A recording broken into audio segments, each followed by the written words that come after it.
Shalom shalom, Yesu ashimwe cyane. Twongeye kubaha ikaze kuri Ndika Gospel TV. Imana ibaho umugisha kuri mwebwe mwese mukomeje kubana natwe mu biganiro bitandukanye, mu masengesho ya mu gitondo muri morning prayer.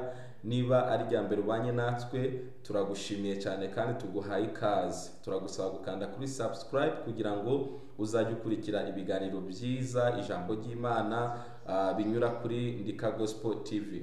Kandi ndagusaba kugira ngo usharinge kugira ngo n'abandi babashe gukurikira.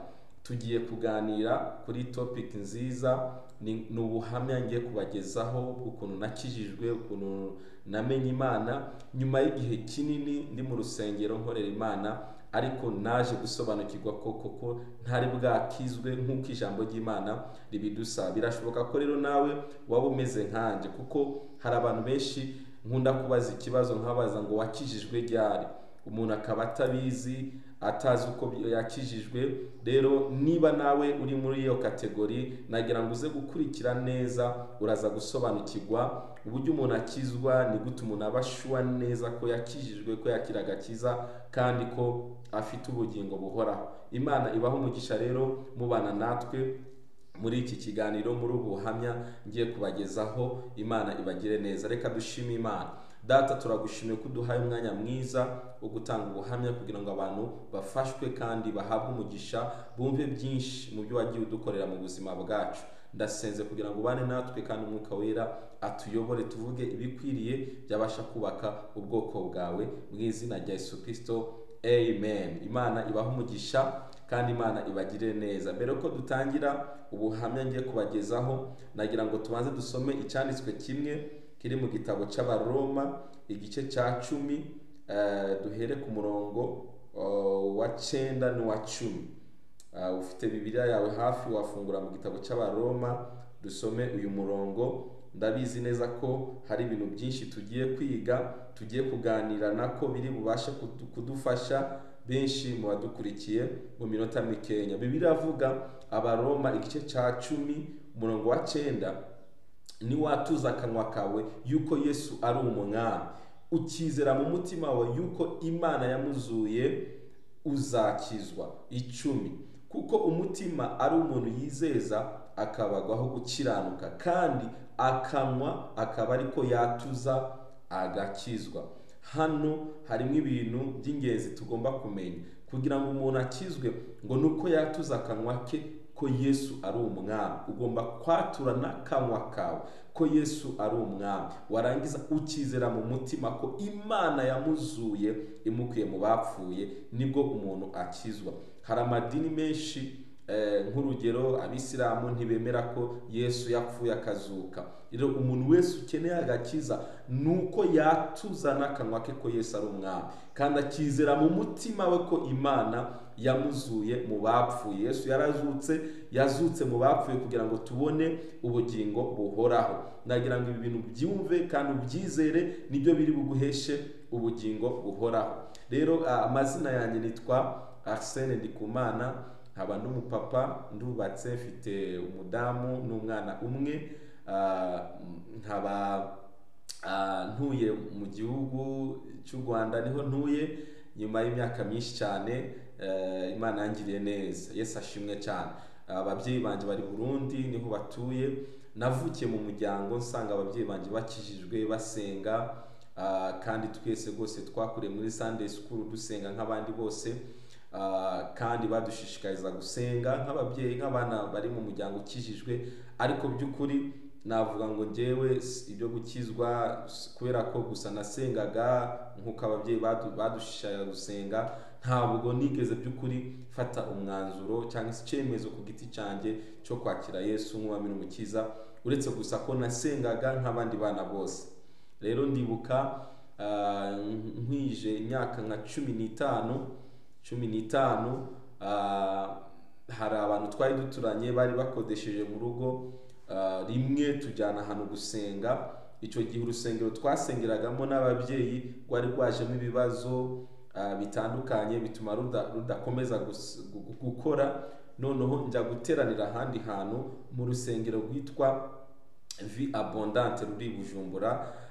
Icyo gihe rwitwaga Philadelphia nuko rwaje guhinduka rwitwa Vie Abondante. Niho impamvu ndi kuvuga izi details kugira ngo abantu bahazi babizi baze kumva ko ibyo turi kuvuga ari ukuri. Rero ngiye muri iyo eglise yitwa Vie Abondante, yitwaga Philadelphia mbere yo kuhinduka Vie Abondante.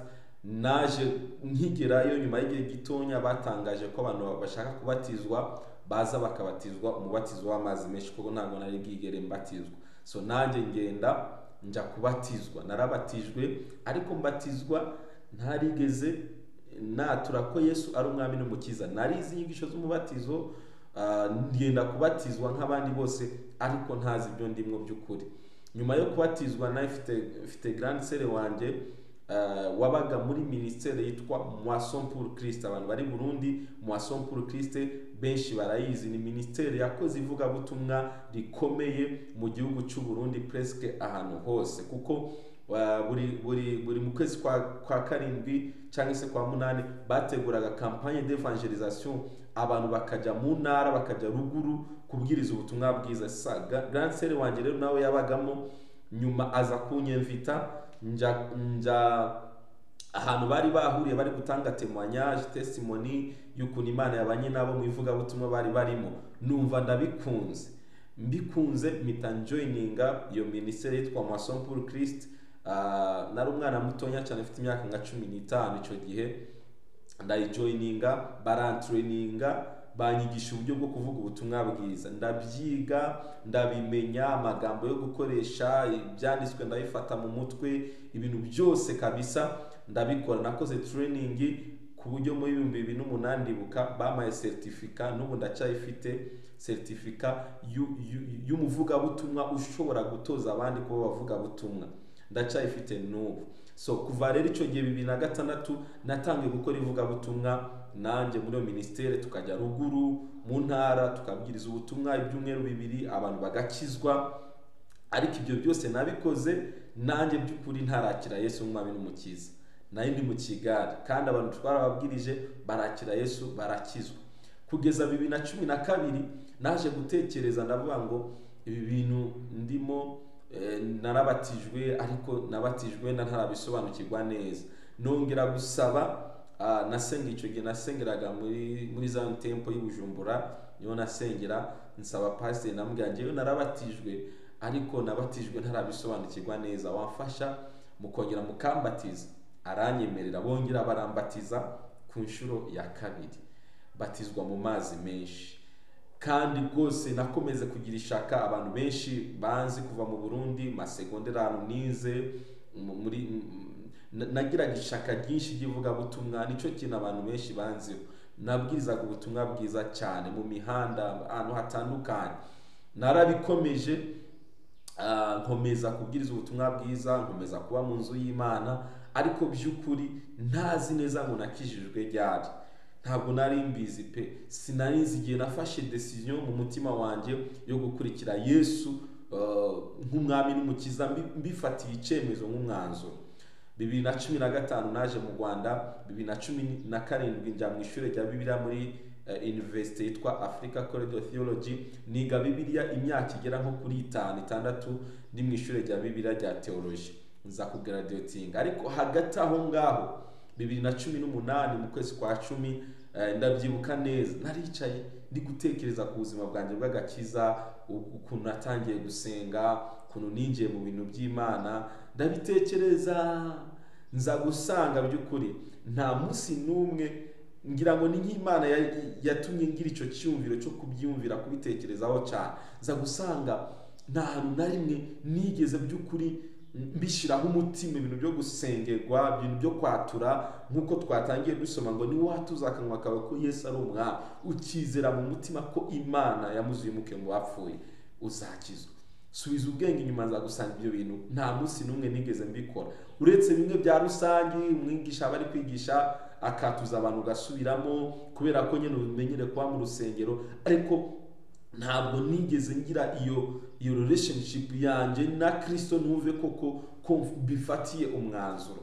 Ndabyibuka icyo gihe nahamagaye mu pastor twiganaga yitwa Elfaz, n'undi mu sister witwa Janet, twiganaga kuri iryo shuri. Ndababwira mbaha buhamya bwanje bw'ukuntu nakoreye Imana, ukuntu nakurikiye Yesu, baza kumbwira ko by'ukuri ntigeze nakira agakiza.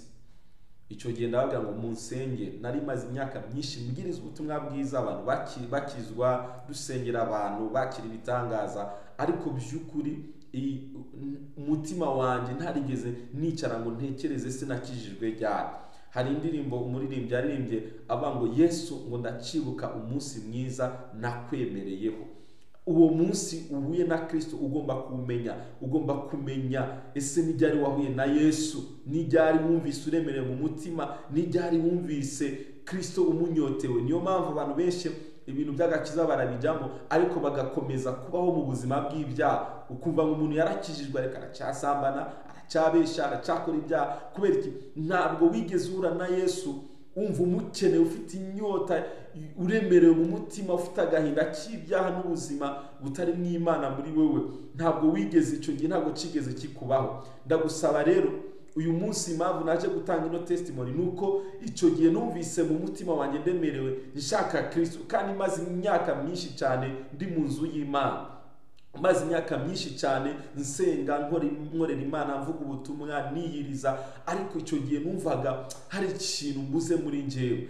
Abo bene data rero baramfashije, baranyatuza. Nizera ko Yesu ari umwami n'umukiza w'ubugingo bwanjye, nizera ko Yesu yaje kugira ngo acungure ubuzima bwanjye. Icyo gihe nicyo numva mvuga ngo by'ukuri niho nahuye na Yesu, ahindura ubuzima bwanjye. Rero nawe uri kuranyumva uyu munsi, nagira ngo nkwibutse ko ukwiriye gutekereza neza mu buzima bwawe. Ese ni ryari wahuye na Kristo?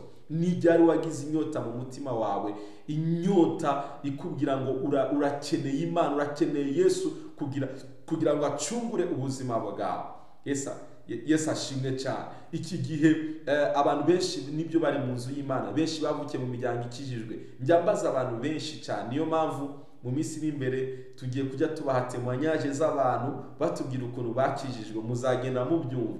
Uzasanga ari abantu benshi by'ukuri bavukiye mu miryango ikijijwe ariko batarigeze bahura na Yesu ngo baruhura, bakize, bamwizere, bamwature mu mitima yabo, babishyizeho umutima, bitari bimwe bya rusange. Nagira ngo rero nawe kuradukurikira utekerereze, se ni ryari wahuye na Yesu? Ni ryari watuye n'akanwa kawe? Bitari bya bindi bya rusange mu rusengero ngo twese ubitekerejeho, ubishyizeho umutima, wumva kabisa ko ari ibintu ukeneye mu buzima bwawe. Ni ryari wafashe umwanzuro wo kwizera Yesu nk'umwami n'umukiza w'ubugingo bwawe? Nagira ngo ubwire uyu munsi, birashoboka ko nawe, haleluya, wakwizera Yesu, kuko Yesu niwe wenyine wabasha kugukiza ibyaha, wabasha kukumara agahinda kari mu mutima wawe. Yesu wenyine niwe wabasha kuguha amahoro yuzuye. Hari abantu basenga ariko bagerageza gushaka amahoro hirya no hino, bikanga. Reka nkubwire, iyo nyota ufite ituma nyene ushaka ibintu hirya no hino, ntabwo byakunda. Yesu wenyine niwe ashobora gufata vide iri muri twebwe akayuzuzamo ibyo dukeneye kandi byiza by'umumaro ku buzima bwacu.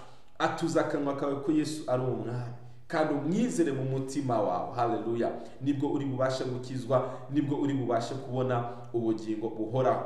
Iri jambo ni watuza akanwa kawe ko Yesu ari umwami, ni iryawe. Ugomba kwatura ko Yesu ari umwami. Niba uri mu idini ritemera ko Yesu yapfuye akazuka, uri mu buyobe. Nta handi hari ubugingo buhoraho, ni muri Kristo Yesu honyine. Imbabazi z'Imana zibonerwa muri Kristo Yesu.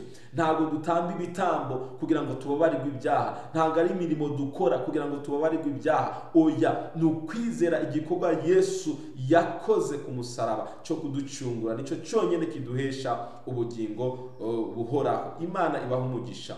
Ufite ikibazo uze kutwandikira kuri iyo nimero ubonaho hasi, kugira ngo dukomeze tubiganireho, dufashanye muri uru rugendo twese, kugira ngo tuzahurire mu ijuru. Haleluya, dushima Imana kubw'imirimo n'ibitangaza Imana yakoze mu buzima bwacu. Imana ibaha umugisha, Imana ibagire neza. Data, ndagushimiye kuri Imana igira neza. Reka usobanure birenze abantu bari kutwumva, kugira ngo basobanukirwe, bamenye neza koko niba by'ukuri bafite ubugingo buhoraho. Abakwizeye by'ukuri bakomeze, abatarakwizera ubateremo inyota yo kukwizera, kugira ngo babashe kubona ubugingo buhoraho. Icyubahiro gikomeze kuba icyawe, mu izina rya Yesu Kristo, amen. Haleluya. Imana ibahe umugisha, Imana ibagire neza. Niba wumva ufashijwe n'ubu butumwa ni message, uyihe abandi kugira ngo nabo babashe guhabwa umugisha. Tuzakomeza tubaha n'abandi benshi bazaza gutuha ubuhamya bw'ukuntu bahuye na Yesu, kandi ndabizi ko muzafashwa. Yesu abagirire neza. Shalom shalom.